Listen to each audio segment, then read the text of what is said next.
Hello, and welcome to the Superintendent Effect, a podcast where we highlight strong leaders building strong communities. I'm Ann Brown, President and CEO of the Cook Center for Human Connection, and today I am so honored to be joined by Dr. Ingrida Barker from McDowell County Schools in West Virginia. Welcome, Dr. Barker.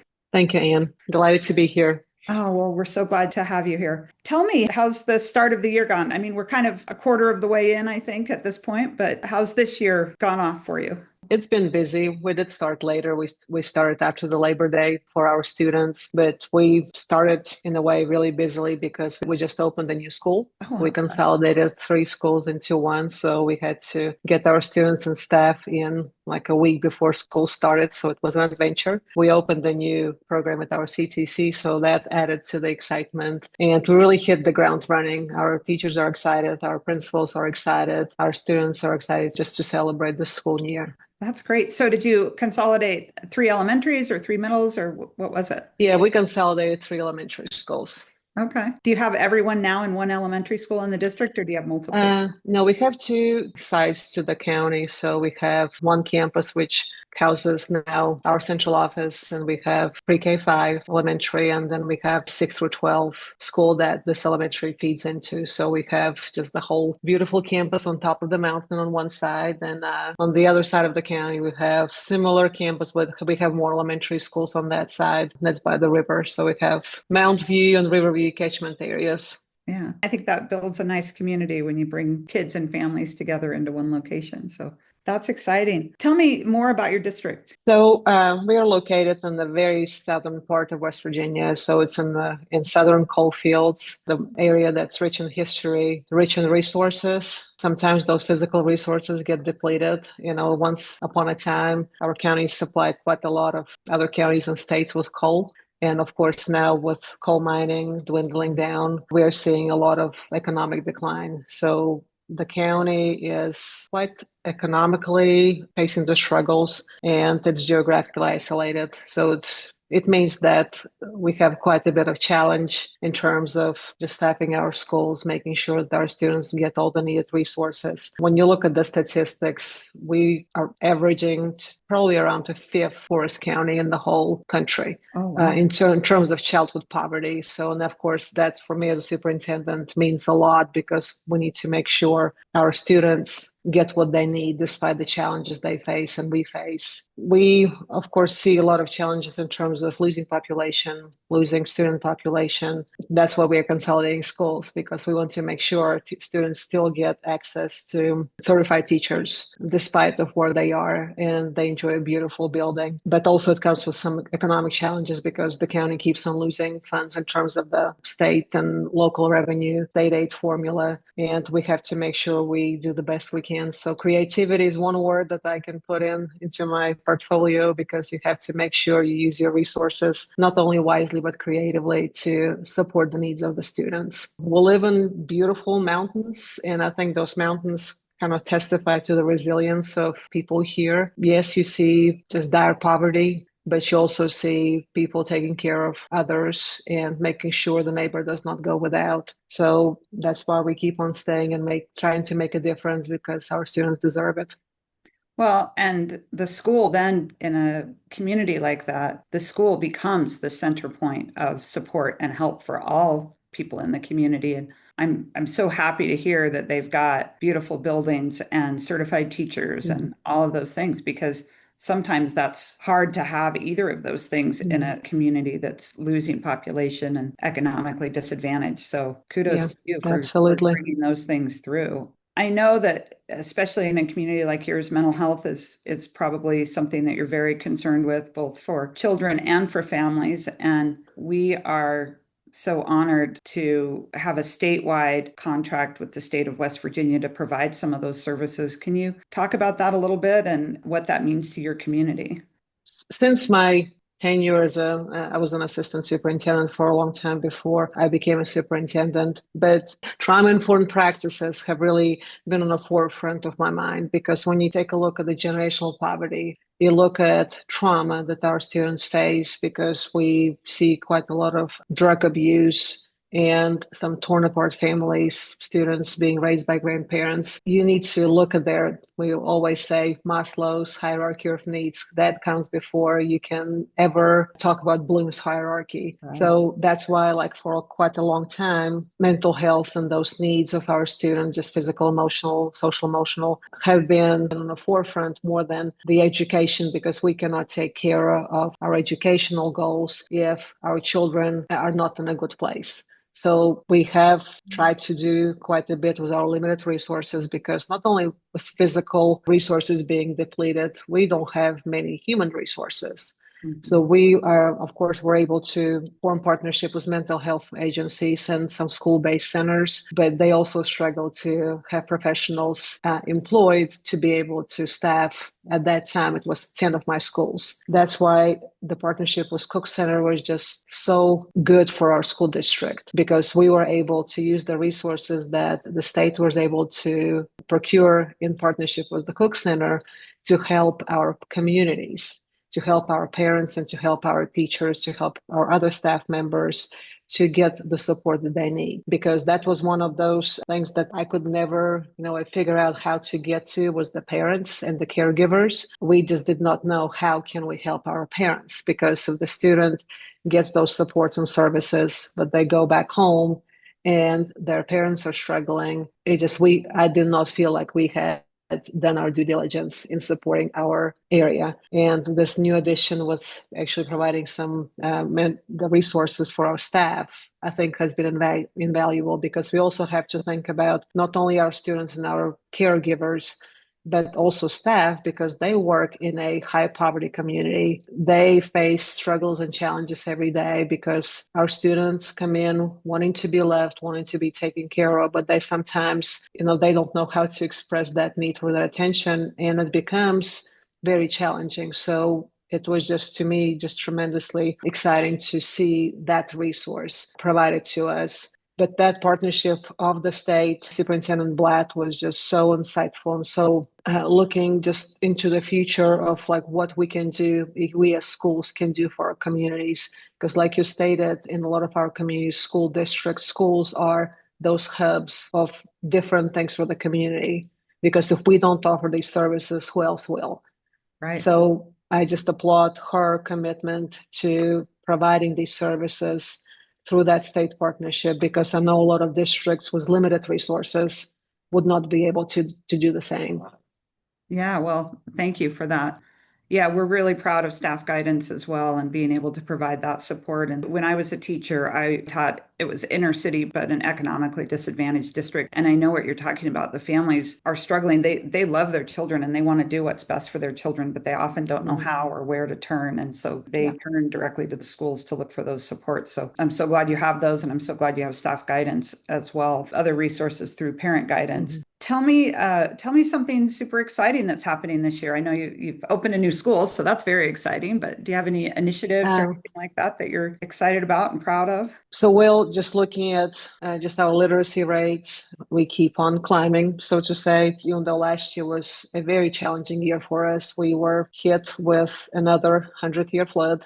And we were closed for 3 weeks, actually, because just the roads were washed out. People just could not even get out. Lots of people, their residences have flooded. So it was in February. So just right after the flood, we were hit with very cold temperatures. So on top of the water, froze and burst, which added an extra challenge.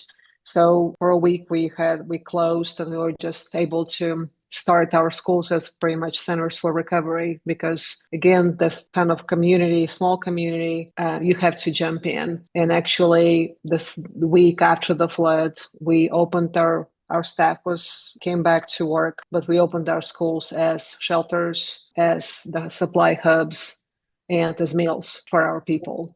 Yeah. And we actually had these people that have mules, and they go take them to different, corners. Like they went to North Carolina with flooding, and they came here because there are some areas that were really not passable. You could not reach to them. They were really surprised that the schools were actually run by the school people, not the, Red Cross or anybody, or National Guard. It was school people who are running these shelters. I'm proud of our people because they just jumped in. They spent nights to have the 24-hour shelters open. We cooked.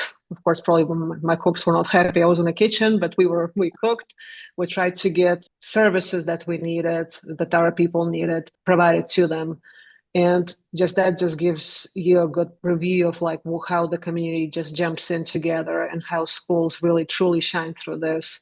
So it was pretty amazing. And we like when it just told the flooding happened, we did not know if we would ever be open, but we opened our schools 3 weeks for students, 3 weeks after the flooding happened. We made sure our stops were changed up so the kids could get to us, and we worked with families.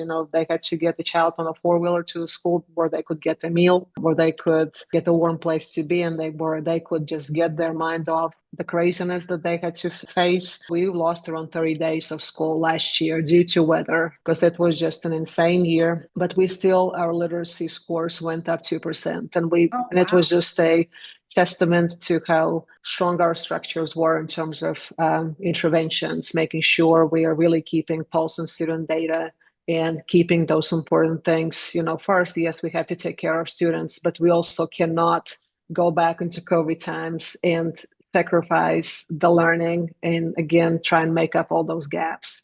So my people were really, really focused on helping our students get to the graduation line, to get through the summative assessment that we have at the end of the year, and just get successfully through the school year.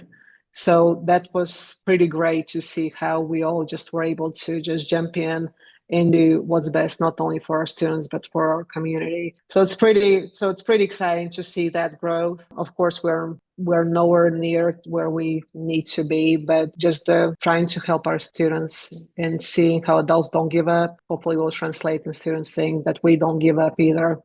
One of the things I'm proud as a superintendent. It's something I started as an assistant in our county. Like there always has been a shortage of teachers. We're struggling to get certified teachers because to get into the county, it takes you at least an hour on mountains, windy roads. We have some teachers who are traveling from neighboring counties into this county, but it takes an hour and tremendous amount of commitment to keep on traveling. So we knew we have to capitalize on our own. So we have piloted a program that's called Grow Your Own, trying to get our students, the best, the brightest, into the teaching profession. It's been 4 years that we have had this program at our Career and Technical Center. And we, in addition to selecting the best and the brightest, we also help our students make sure that they graduate with around 42 college credits. Wow. And they're pretty much ready to start their second year in college.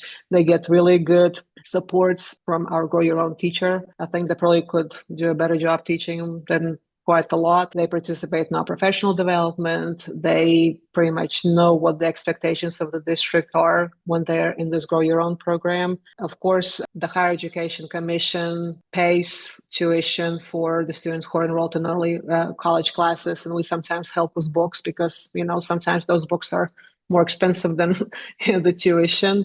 But due to this focus on Grow Your Own, of course, we're kind of here for the long game because we know we are not going to start seeing those dividends in probably at least a couple of years, just because they have to get through college and through student teaching. Just focusing on partnerships with colleges, we increased our college going rate from, it was like 25% in 2010 to now it's 45%. Wow. So because we want to make sure our high schools offer dual credits. And of course, like with Grow Your Own, they get all the educational courses that they can get before they really start on a true college path. That's exciting because we are in a county that has 5.7% of people with bachelor's degrees and higher. Oh, wow. So we don't help ourselves, who else will? Right. So that's how we just kind of try to have this multifaceted approach to let's help our students get on a path to college, because a lot of them are first-time college goers in their families. But also, let's take a look at our career and technical opportunities and see what certifications they can get so that they can have a diverse portfolio when they get out of the high schools. So we have some great things happening. We have great people working, giving their all. As you know, when you work in education, things don't go as fast, or sometimes you get a little wrecking ball in your plans, such as flooding, and you have to just kind of try and get yourself together and just keep on moving. Well, and I mean, what does prepare you for a crisis like that? And I'm sure you've probably had some other weather crises. Tell me about your path to the superintendency. Well, you probably can judge by the accent. I'm not originally from from the States. I got my bachelor's degree originally from Latvia, so it's one of the Baltic states. Used to be a Soviet Union republic. But I grew up in a very similar community. It was remote, it was poor, and many times it was just I was looked down upon just because I was from a certain area. So that's how I see sometimes McDowell treated. Like if you're from this area of the state, like you by default don't know better.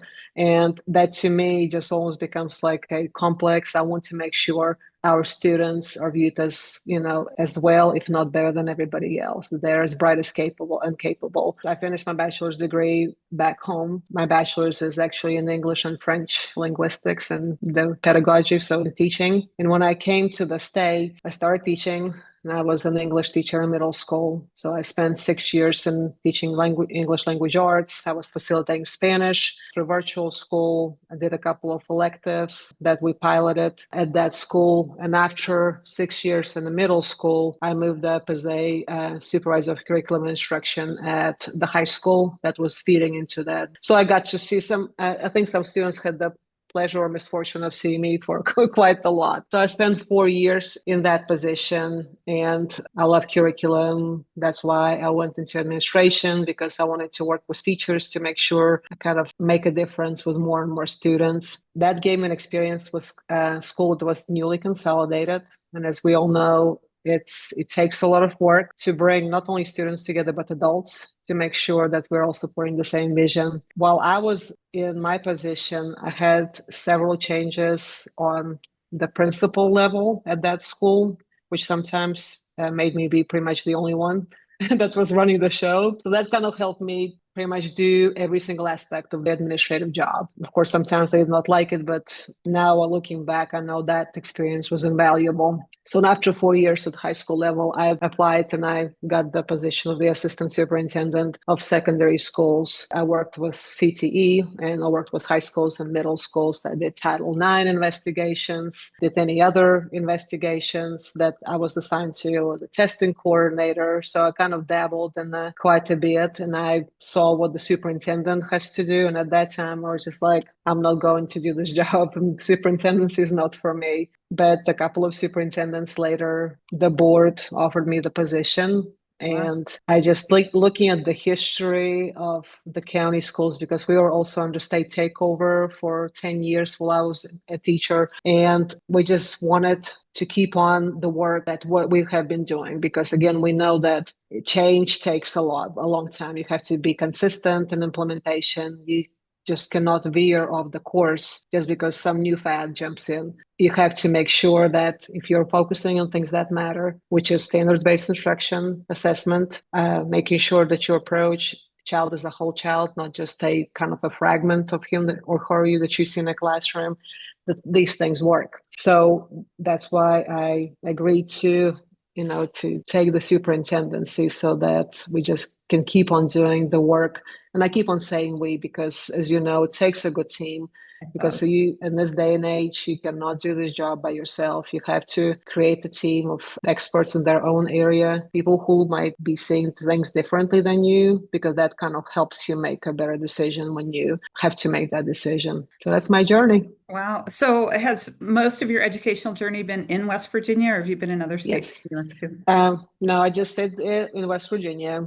What brought And you to West Virginia from Latvia? I got married, and my ex-husband, his parents still live in West Virginia. So he just brought me to West Virginia just to be closer to his parents. Wow. I So just family. stayed. Well, And they're so lucky to have you. I'm going to ask you just a couple of quick questions. What's one thing most people don't know about you? well, I've been trained as a classical pianist. So Oh, I had wow. 7 years of music school. That's what I wanted to be. Actually, I wanted to play piano for a living or teach music, but it's just funny how things work out. I did not get into the school I wanted to get to, and then suddenly I realized I don't want to do music for a living. Let me study the languages because I have just passion to study languages. So I play piano at the church, at my local church. So I still kind of try to share my talent with the congregation because there are not too many pianists in the area. I like to run. I have done 10, 15 half marathons. They're my sweet spot. Have done a full marathon once, and that was just enough. But that was my way of traveling because I love to travel. I love to see different places because I think it just makes you a better human when you see how people live, how, differently they live and how okay it is just be different and contribute to society. But that was one of the ways I like to travel. So I ran several times in Savannah, Georgia. So I went to New Orleans, Ohio. So I've done quite a lot. So just trying to merge my passions. Oh, that's wonderful. Do you ever, do a small concert for students at any time of year or anything like that? No, I haven't been able to. We have a local group actually, that we let them use our auditorium to practice there, just like little orchestra. So there are a couple of times that they wanted me to just kind of help and be the pianist, but just with the schedules, Yeah, it, you're it's busy not as a something. superintendent. Yeah. Yeah, it's not something I can consistently contribute to with practices. So it just has not worked out, but maybe one day. Well, what gives you hope for the future? I think we started our listening tours for the students. So I charged my central office to start talking to students as they go out. So just make it their focus to go into a class and just kind of sit down and talk to students about what they like about school, what we can do better, what ideas they have for their education. So last week we talked to students at our Career and Technical Center. And, sometimes you just get down and just think, well, I don't know what's going to happen in the future because you don't see hope as much. But like when you talk to these students and you talk about hopes and dreams and you solicit their ideas about certain things, it just makes your heart hopeful that, well, yes, I think we do have a future, and I think these kids will be just fine. And we just need to trust more in them and just give them a little bit more freedom to do things that they believe need to be done for their best. Wow. Well, Dr. Barker, thank you. I think that McDowell County is very, very lucky to have you at the helm there of the school system. And thank you for being that strong leader that's building a strong community. We just appreciate your commitment to education and to your students. So thank you for joining us today. Thank you, Ian.